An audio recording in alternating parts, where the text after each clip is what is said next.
Welcome, Tracy. I was going ready, steady, go. You and I were just talking about that. Welcome to the Audacious Conversations.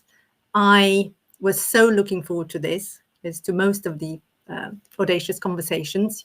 You are a very dear friend of mine, and I was thinking about when you came to London and we had some really precious time together in person before we went on to Como last year.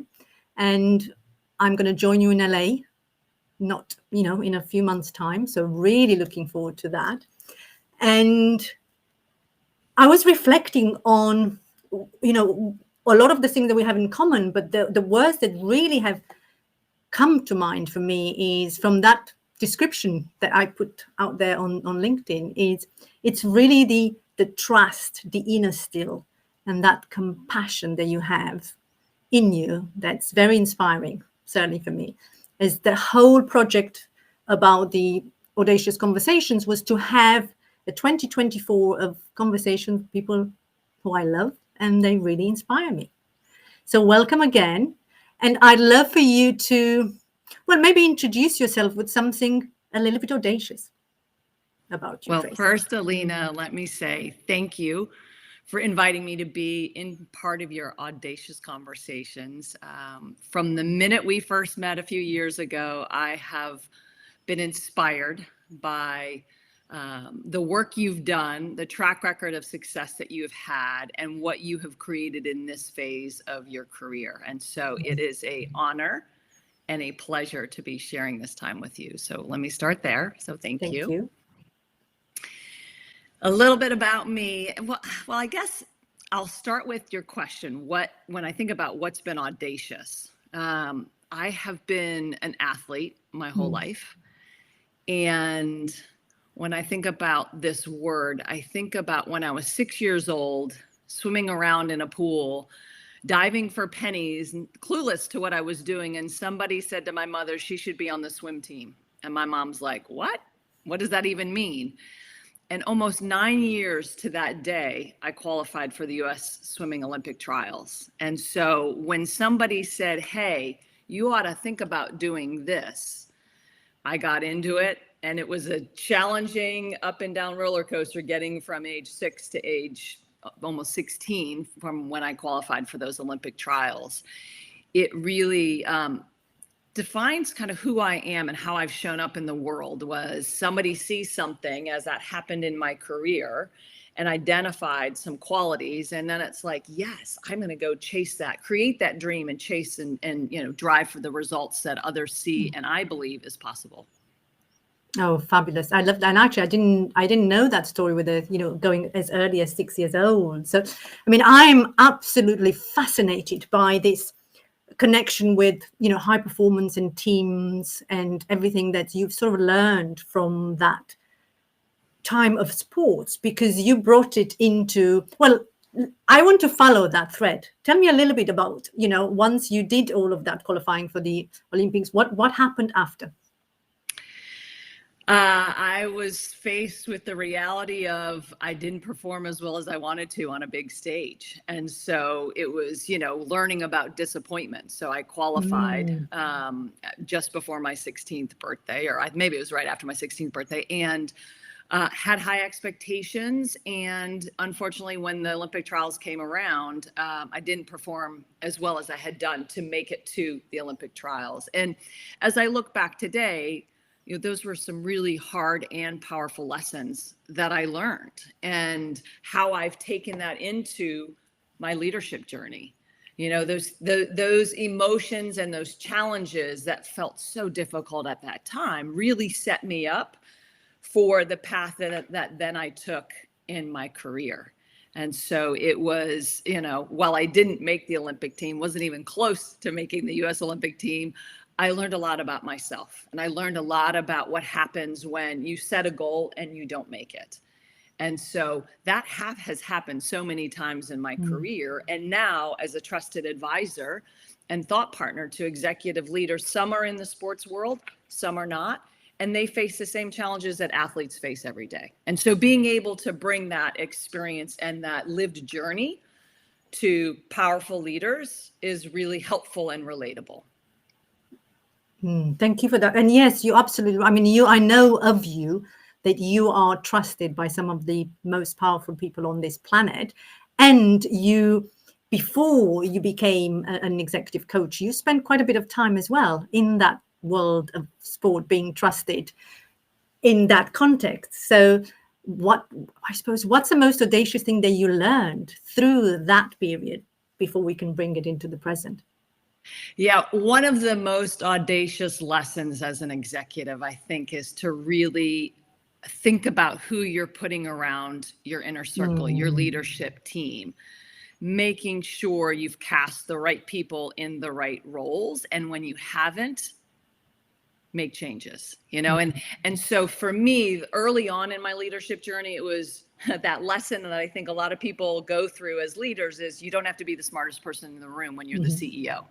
And when I became an executive director and then later CEO, it was just remembering, surround myself with people who are so much smarter than me, which was so counterintuitive, because I thought, now I have the title, I have the responsibility, I'm supposed to have all the answers. And somebody, very powerful mentor, leaned in and said, when I was 36 years old, Tracey, you're the smartest leader in the room by recognizing you're not the smartest leader in the room. Really know what your core competencies and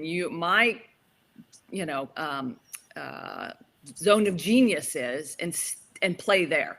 And for me, it was less being an expert in one space. It was, how can I be a powerful generalist? And I use the analogy, the conductor of an orchestra, who's bringing all these beautiful musicians / humans together to create a powerful team, carrying a powerful mission into a business and a community. Yeah, no, fabulous. And actually, it's that for you, the high performance, putting everybody together. And I love that, analogy of being the smartest person in the room by recognizing you're not. That's a powerful lesson in itself. So what I'm curious about your own definition of high performance in a way. And I know we started with, audacity, and I'll say it again. I think you are, I think this is the 8th. So number 8, which is it's becoming a favorite number of mine, but it's the way I define audacity, and my mission is to share that passion for audacity is under those sort of 3 pillars of courage, care, and nonconformity. And so if you had to pick one of those and then apply it to some of your experience of high performance in teams, which one would you pick? And let's explore.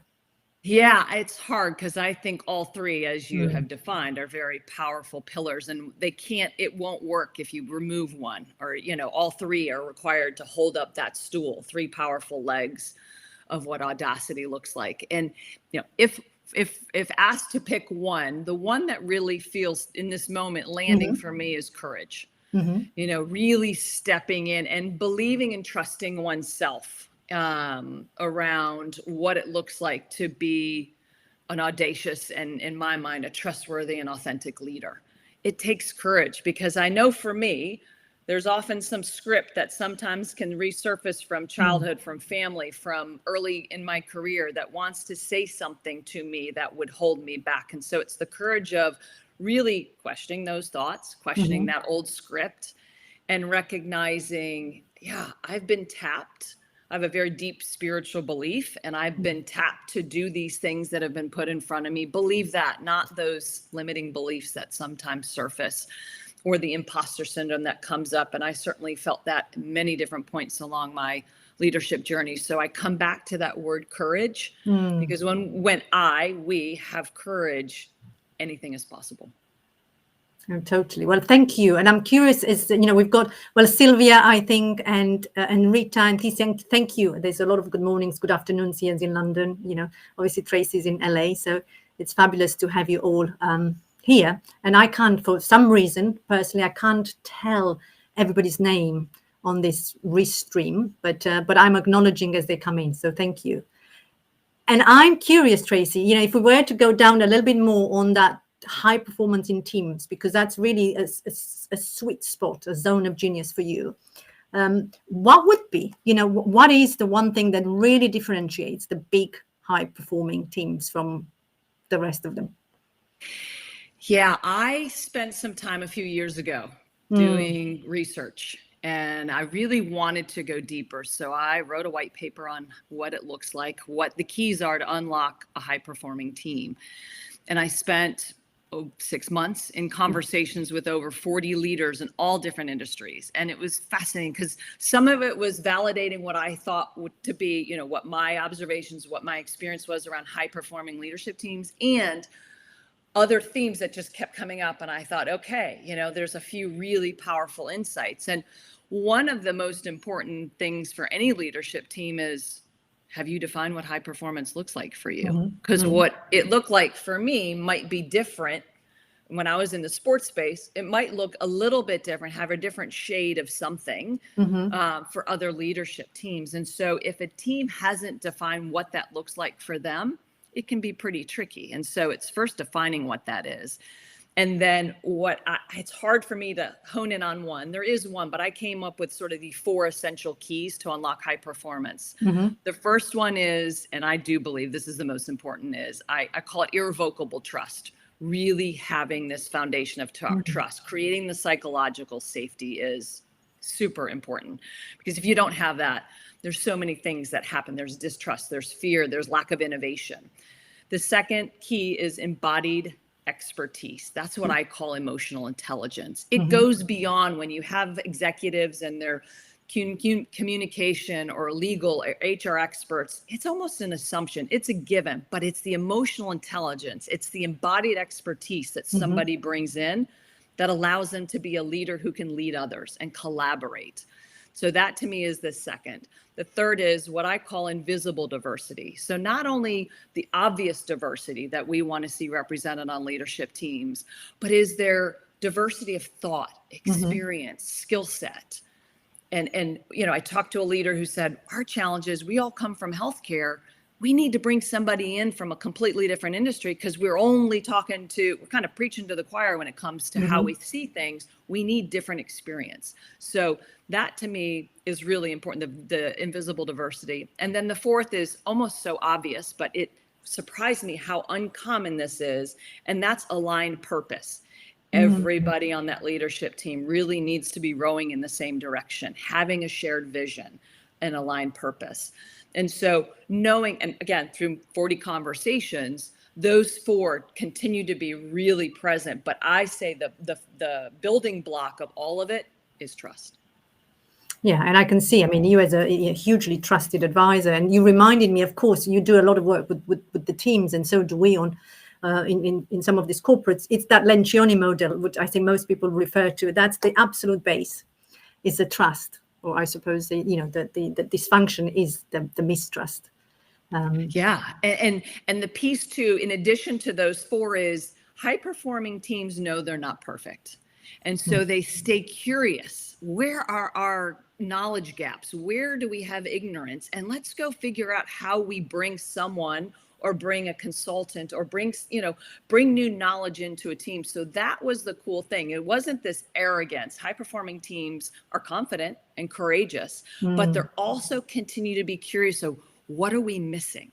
And let's go, assess and go get, support, go get people, get knowledge, bring in, experts and what we may be lacking. And so that to me was a distinction. And when the favorite question I asked is, what does high performance look like for you? When I asked all 40 of these leaders, it really told me in one question and their answer, the type of leader that they are, just in how they answered that question.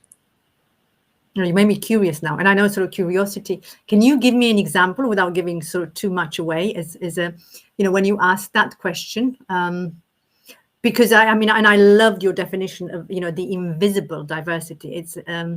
It's a fabulous distinction. But, again, in your experiences, you've done work with teams. What really differentiated? It is about the team, of course, but it will also lead to the leader. Yes. And I think the key that really came up, both my own journey as well as the conversations that I had with very, interesting, very diverse backgrounds and industries, is the balance and priority around people impact and driving for results. Because the businesses, and I was in this space myself, really focused on performance results. Where are the metrics and all of that, and not equally prioritizing people and impact. You see the difference. And in multiple conversations, it was leaders would say, I had to learn the hard way that I need to prioritize putting the resources in place to really support our people, our leadership. And it starts at the leadership team, because if it's not happening there, it's not as likely to see the ripple effect through an entire organization. And so it really is like, what's being done? Where's the investment being made in people? Because when people are driven and they believe in the vision, you're going to create followers and employees who are going to stay loyal to the vision and the business when crisis happens, and every company goes through that experience. And it's like, if you have really invested in your people to deliver the important business results, it's, the business and the people are going to fly. Totally. Give me a little taste. I for you, when you work with the teams, it's how do you actually align them? Because, I get all of that. And it was quite intriguing for me. Of course, you've got the trust, and the number 4 was aligning on that purpose, for, seeing them rowing in the same direction. How do you do that? What's the most challenging? And I suppose for me, I'm being a bit selfish here. So I'm thinking, okay, how do if I were to align my team, what's the first thing that you think I should be doing, Tracey? Yeah, I would say, kind of goes back to defining what does high performance look like? Because if people have different ideas, which often happens, what does high performance for your team look like, Alina? And if one team member says this and it's in direct opposition of somebody else, it's like, well, let's have a conversation. Nobody's right, nobody's wrong, but let's see where we can create alignment around what high performance looks like. Because some people will think, are we delivering the results? Let's look at, the financial statement. Is that where high performance is defined? And, for some, it's how effortless and with ease are we building and growing the business? Is it feel like we're hitting walls all the time?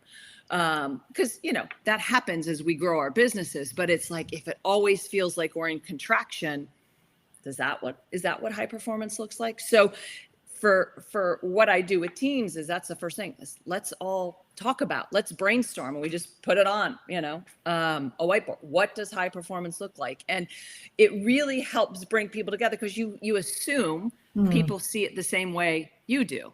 Yes.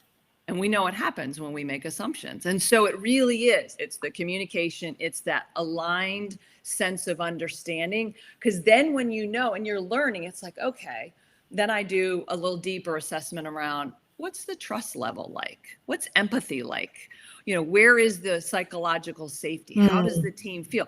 Do we have some of those fundamental characteristics of high performance in place? And it's really just being honest and being willing. This is the key.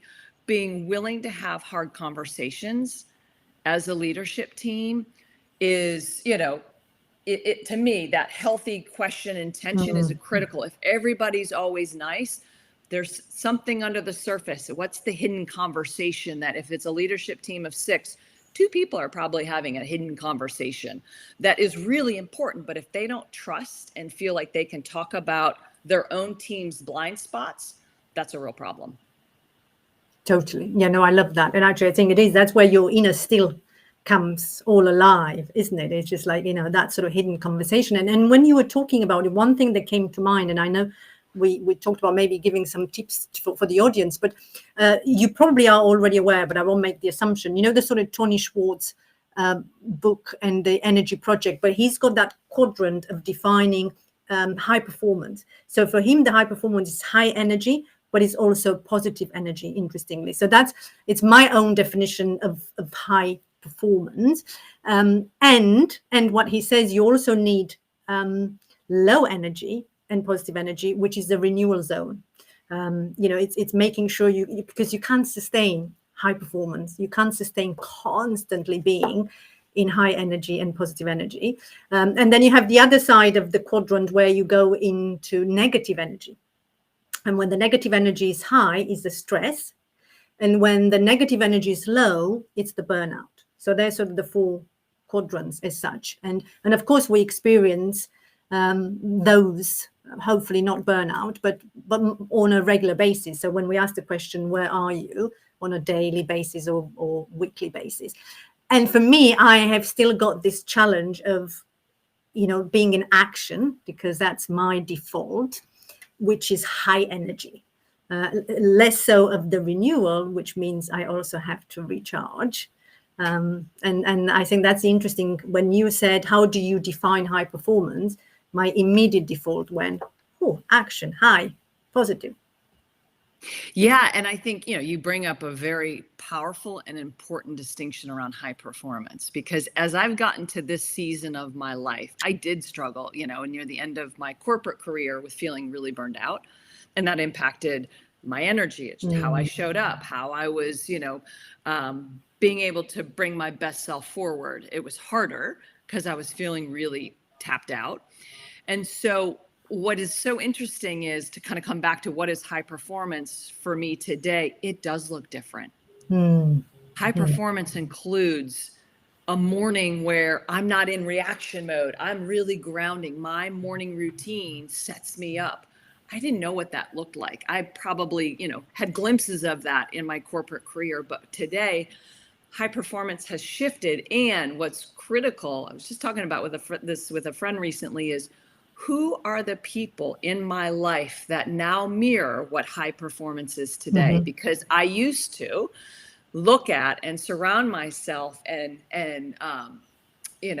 want to be like those who worked nonstop all the time, because they validated that behavior for me. And now it's like, I want to shift, because one can do that. I've learned I can shift what high performance is for Tracey today than what it was 5 years ago. And neither one is right or wrong. It's my own personal evolution. And I'm able to show up from a different, as you talk about, that energy. And so when I know what that looks like today, I can create ways that every morning I'm filling my tank. So when I'm working with leaders one-on-one or leadership teams, I'm my best self. And you talked about the rest is critical. And for my journey, I come from a family of addicts and various, addictions or whatever. And for me, my highs were found in achievement and success and performance.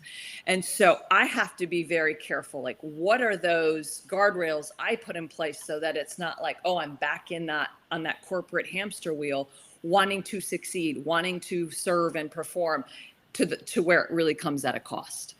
And so that's really important around my redefinition of my recalibrated definition of high performance today looks very different and mindful, because it is around the energy balance for me. Yes, totally. And actually, you're right. I think it is, and it's different seasons as well in our lives. You're the athlete in you, the swimmer, the sort of sprinter in me. Of course, there was a time to be constantly in that. Whereas I think the other seasons of our lives we have learned to recalibrate and rebalance, and certainly the renewal thing. I think what Tony Schwartz says, and that's his perspective, is the more time you spend in the high performance, the more time you're going to have to spend in the renewal zone. And that's absolutely key. And the one analogy that I always use with my clients is that analogy of the racing cars. They have to stop in the pit to actually change the wheels. Because if they don't, the wheels will go on fire. Yeah. And the same for us as humans.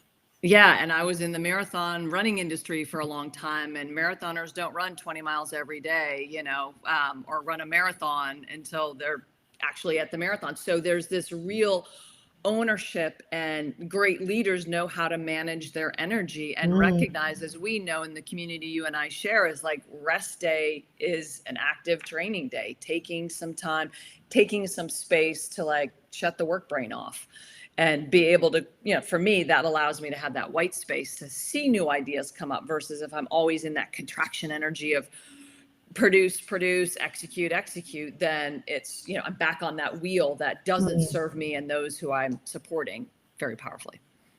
Totally. And I just saw, a comment that came from Zena. Thank you. And lovely to see you here. It's about who gives me energy. And, again, you talked about our own community, the sort of 4PC, where we regularly do what we call the energy audit. Who gives us energy and who drains out, drains us of energy, being able to do that on a regular basis and being careful as to who you surround yourself with, as you said, when we started, at the beginning, as a leadership team, where is the expertise? Where is it missing? What do we need to bring in? Being really tough, as you said, still, who do you maybe need to remove? All of those really tough, difficult conversations and decisions.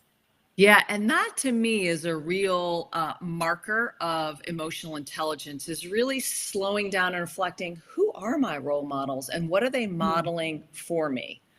What is it? Is it the energy drain? Is it the person who just needs so much and doesn't know how to, receive, and they're overgivers or they're overtakers? It's like, or they model, as I said a few minutes ago, they're modeling like high performance in terms of like just what seems unsustainable. And I used to think, oh my gosh, I want to be like that person.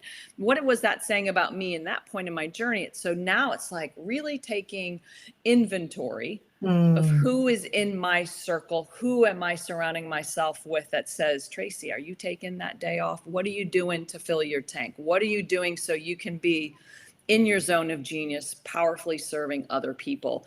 That's sometimes a hard look. And I've had to, make some shifts in my friendship circles and my leadership circles to go, yeah, it's, part of life, even in the mentor role model world, it's like with a person for a season. So I really love that, real intentional inventory of who are we surrounding ourselves with, even if it's people we don't know. Who are the people, whose books are we reading? Who are we following and listening to on podcasts? Are they still serving the vision you have for yourself as a leader? Yeah, I love that. Yeah, absolutely. But it is about having that deliberate, it's the intentionality to it all, and taking time and space to slow down, which has definitely been my biggest challenge. That's what I've sort of had to learn over the last few years from this beautiful community that we're belonging to. And I think we've had a few lovely comments, I think, from whoever was able to join us today on the call, redefining the high performance as such. So I'm aware that we are getting closer. I mean, you and I could probably talk for days on end, and we shall do that soon.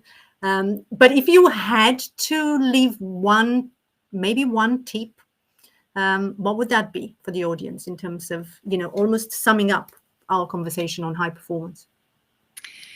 Yeah, I think it's the courage, to bring back the word, the courage to really self-assess individually as well as a team. What are we missing? Even when I talk to teams, that leaders who I really admire and thought, oh, they've got it, they would say, we have to have some humility around what gaps do we have? Where are our blind spots? Because no executive or leadership team is perfect.